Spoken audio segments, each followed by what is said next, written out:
Bienvenidos todos a este taller psicoeducativo sobre el duelo. Mi nombre es Noelia Arias, soy alumna de la Universidad Técnica Particular de Loja, carrera de Psicología, y bueno, vamos a iniciar diferenciando lo que es el duelo normal del duelo de tipo patológico. El duelo normal es este proceso que iniciamos tras sufrir una pérdida, iniciamos asumiendo, asimilando, luego maduramos y finalmente superamos la pérdida que hemos padecido. Entonces vamos a decir que el duelo normal es un proceso de tránsito en el cual iniciamos con una pérdida y culminamos con la adaptación a la nueva realidad. Ocurre que en algunas oportunidades este proceso mental puede fracasar y no se produce la adaptación a la nueva realidad que nos toca vivir, y en este caso se desarrolla el duelo de tipo patológico, que es imprevisible en cuanto a duración, en cuanto a consecuencias y a las secuelas que puede dejar en la persona. Bien. Vamos a hablar de duelo del tipo patológico y los factores de vulnerabilidad. Algunos factores nos hacen vulnerables a padecer o a desarrollar el duelo de tipo patológico. Estos factores van a ser los factores, las circunstancias específicas de la muerte, circunstancias que rodearon al fallecimiento, el tipo de relación o el vínculo que teníamos con el fallecido, la necesidad y la dependencia con el fallecido, la necesidad de tenerlo presente, la convivencia, el tipo de convivencia que teníamos con el mismo, variables de personalidad, de historias previas, de salud mental, familia, si contamos con nuestra familia o redes de apoyo social, y pérdidas acumuladas, pérdidas anteriores acumuladas.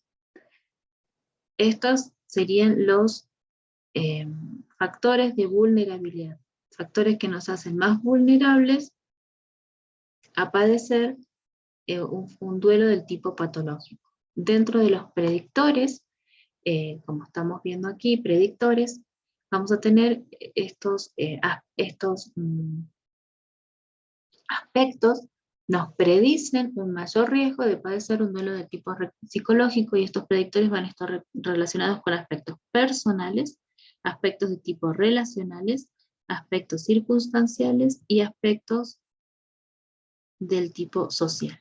Dentro de los personales vamos a tener ancianidad o juventud del doliente, si hay o no trastornos psiquiátricos previos, como pueden ser ansiedad, depresión, intento suicidio, trastornos de la personalidad, si hay abuso de sustancias psicotrópicas, duelos anteriores no resueltos, escasez de aficiones o intereses, reacciones muy intensas de rabia, amargura o culpabilidad, tener un autoconcepto y un papel familiar de persona fuerte, es decir, una actitud de negación a las necesidades afectivas, valoración subjetiva de la falta de recursos para hacer frente a esta situación, escasez de recursos para hacer para manejar el estrés, y una autoestima y confianza en sí mismo baja. Entonces esos van a ser predictores de tipo personales para padecer o para desarrollar un duelo del tipo patológico. En cuanto a las relacionales, van a ser aspectos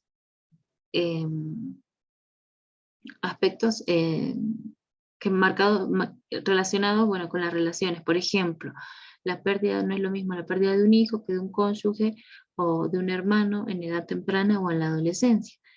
También va a tener relación con la dependencia del superviviente con respecto al fallecido, es decir, una dependencia del tipo física, ya sea psicológica, social o del tipo económica. Va a complicar el papel que nosotros tengamos, va a complicar o no la adaptación. Relaciones conflictivas o ambivalentes y sentimientos encontrados no expresados de amor o de odio. Dentro de los predictores circunstanciales vamos a tener la juventud del fallecido, Si la muerte es súbita, puede ser por algún accidente, homicidio o suicidio. Una muerte incierta, por ejemplo, en el caso de personas desaparecidas. Pérdidas múltiples, como pueden ser pérdida de varios miembros de la familia que se dan juntas, o pérdida del trabajo, de bienes materiales, como por ejemplo la casa.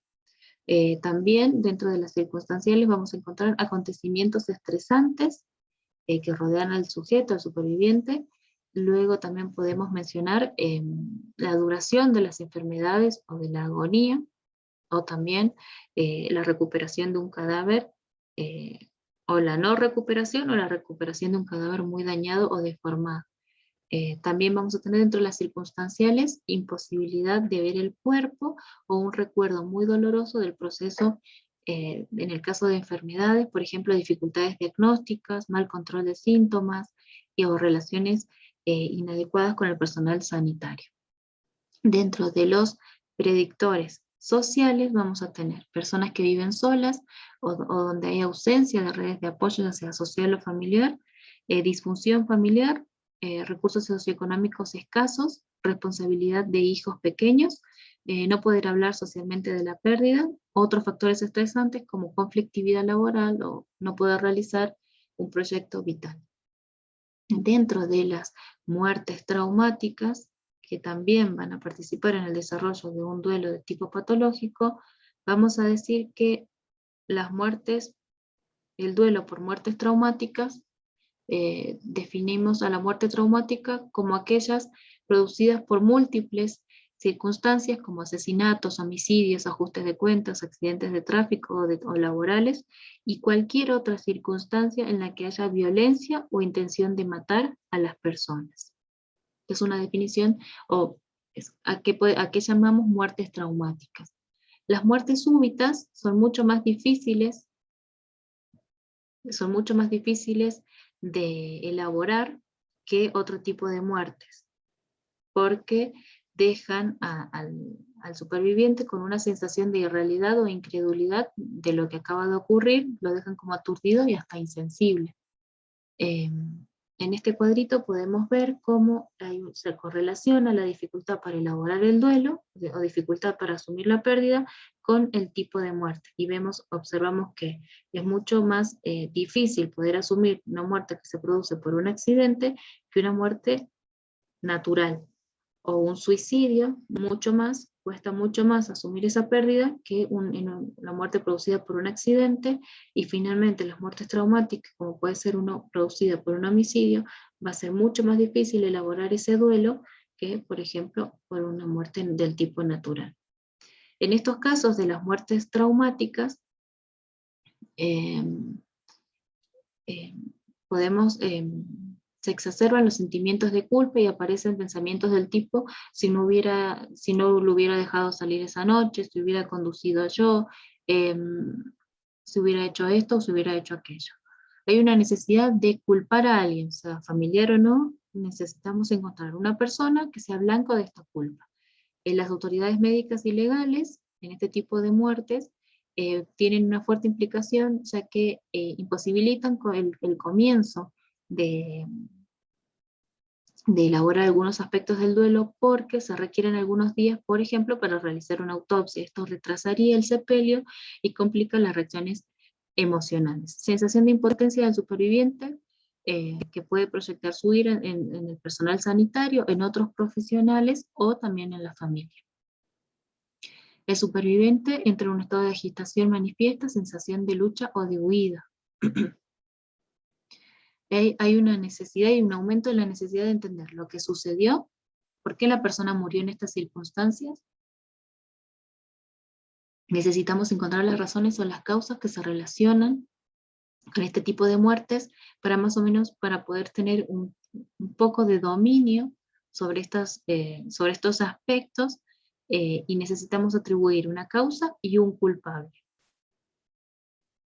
El duelo en las muertes inesperadas se va a correlacionar con manifestaciones manifestaciones depresivas mucho más intensas y duraderas en el tiempo que una muerte esperada, como son las naturales. Como consecuencia se pueden agudizar algunos enfermedades previas o puede ocurrir la aparición de nuevos padecimientos. También se observa en los dolientes que asumen con mayor frecuencia conductas de riesgo para la salud, como es el consumo excesivo de alcohol, tabaco o psicofármacos. Y acá, bueno, lo vemos, este cuadrito ejemplifica justamente todo lo que venimos hablando.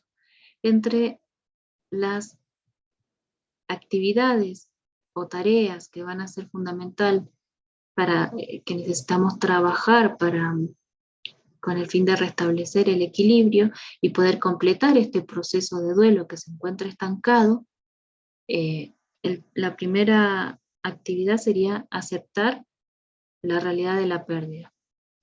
Debemos salir del estado de negación, de no poder terminar de creer lo que ocurrió, ya que la negación puede ir desde una ligera distorsión hasta un engaño total. Si bien nos proporciona un alivio transitorio, la negación impide el retorno, que podamos seguir adelante con nuestra vida. Formas de negación es no sentir dolor, bloquear sentimientos, evitar sentimientos dolorosos, idealizar al difunto, por ejemplo, consumir psicofármacos también. Hay que trabajar con la negación desadaptativa, y para esto es necesario que el doliente exprese con detalle lo que sucedió el día de la muerte, por ejemplo, o también repetir frases que representen la realidad, que nos traigan a la realidad, como por ejemplo, mi hijo ha muerto o mi esposo ya no está conmigo. Va a ser importante también en esta etapa acercar evidencias que permitan constatar la realidad del fallecimiento, como por ejemplo, hablar de la pérdida o las circunstancias que la rodearon de manera objetiva, o por ejemplo, visitar el cementerio. Otra actividad en la que podemos trabajar para poder restablecer el equilibrio es trabajar las emociones y el dolor.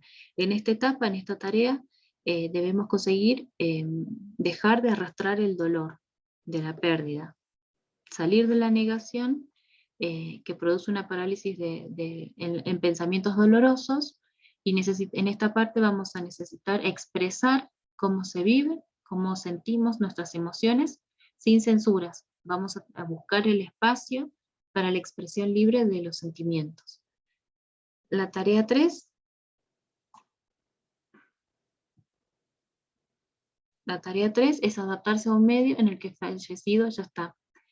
Aquí va a ser muy importante desarrollar nuevas habilidades y asumir nuevos roles que antes desempeñaba la persona fallecida. No significa desprenderse del ser querido, significa desprenderse del ser querido sin renunciar a sus recuerdos, es decir, es adaptarnos a esta nueva realidad sin la presencia física de esta persona.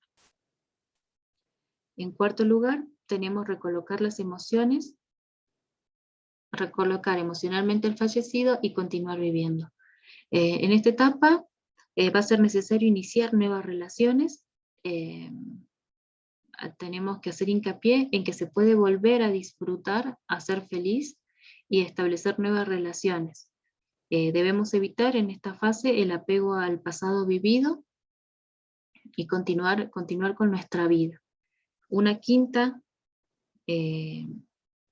quinta forma de restablecer el equilibrio es buscar ayuda profesional, es decir, acudir a sesiones de terapia con un profesional de la psicología. Va a ser muy fructífero, ya que va a ayudar a trabajar en el duelo que se encuentra estancado. Va a ser fundamental realizar estas tareas para restablecer el equilibrio perdido y poder completar con este proceso de duelo que se encuentra estancado. Bien, el duelo que se encuentra estancado, tenemos que buscar formas de poder continuarlo, de poder cerrar este proceso. Vimos, al final conversamos sobre estas estrategias que nos van a ayudar a poder llevar adelante esto. Es muy importante buscar información, estar informados y poder ser sinceros y decir, me encuentro en esta etapa, me pasa esto, cuento con estos factores predictivos, siento que estoy en un duelo patológico, que lo estoy desarrollando, me encuentro en esta etapa, y lo más importante es poder buscar ayuda en familiares, en amigos, en nuestro grupo, en nuestro en nuestro grupo de apoyo, sea familiares, amigos, o lo mejor sería buscar ayuda del tipo profesional. Un psicólogo es una persona capacitada e instruida que nos va a dar las herramientas para justamente poder concluir este proceso y evitar que desarrollemos formas dañinas y desadaptativas en este proceso del duelo. Muchas gracias por participar de este taller. Eso ha sido todo por hoy.